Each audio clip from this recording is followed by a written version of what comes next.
First, a little bit about printing at home with your printer, which has cyan, magenta, yellow colours.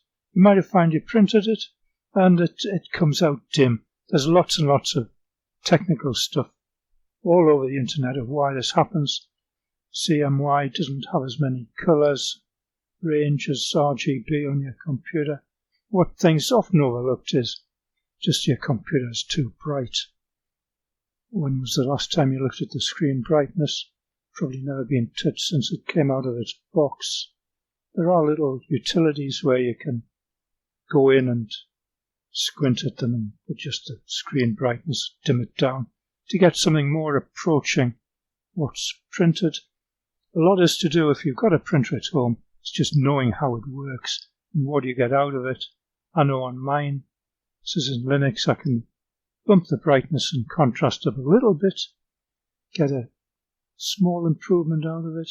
Windows is probably the same, but it's always going to be that bit dimmer. It's never going to pop out like your photograph in the computer. What about stuff that you send off to a commercial printer who wants CMY for printing? T-shirts, vinyl stickers, birthday cards maybe. How does Gimp manage for colour? Well, there's one in the preferences, colour management. I have mine set up like this.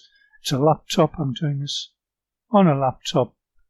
Screen isn't colour profiled. I've got those turned off, none, soft proofing, none, out of gamut colours.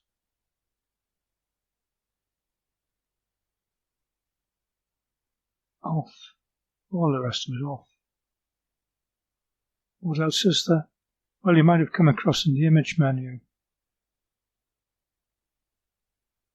You've gone through the modes and the precisions, but there we've got a colour management. Well, it's enabled, you see. Well, it's enabled for RGB. You can do this. You can assign different RGB profiles for different purposes. The old one is the Adobe and there's an Apple. And you might have come across this one, the 1966 2.1. That one and Gimp are very, very similar, almost identical. Adobe's not much different from Gimp. To all intents and purposes identical. But in the View menu, we've got another colour management that we're going to use for soft proofing. Unfortunately, you've got to set it up one bit at a time. Like that. View menu. Soft proofing. And this one. The profile. You need a CMYK profile. At the moment it doesn't have any. I'm going to use this one, ISO coded. As soon as I choose select, you can see the greens become dimmer, the blues become dimmer. That's the sort of thing you got back. You send it off to get printed on a t-shirt and it comes back a bit on the dim side. You can toggle it on and off in the View menu. And really, what you shouldn't be doing is using Gimp. You should be using some other program like Critter, where you can do all your design from start to finish in CMYK color space. What you can do in Gimp is use some saved colors. So I might, instead of that, I might make it like this. Some saved colors. Now if I go and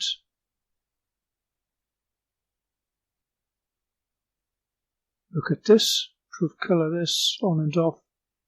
There's no great change between proofing colors on and off. It's because I've used a palette with some safe colors. I've picked the colors from there for use in the logo. So that's one way of doing it in Gimp. I'll have a look now at one last thing in the color management is the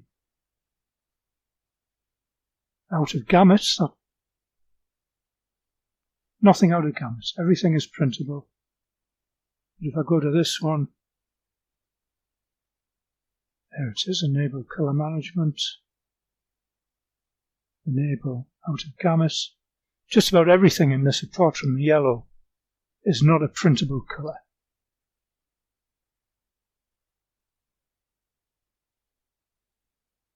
So if I look in this menu again,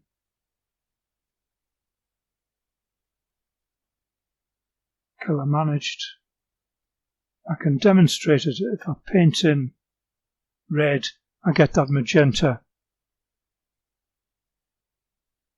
out of gamut marker. Should really be something like that, or I might use an orangey colour, and that's never going to be out of gamut. That's a printable colour. And again, I can go in,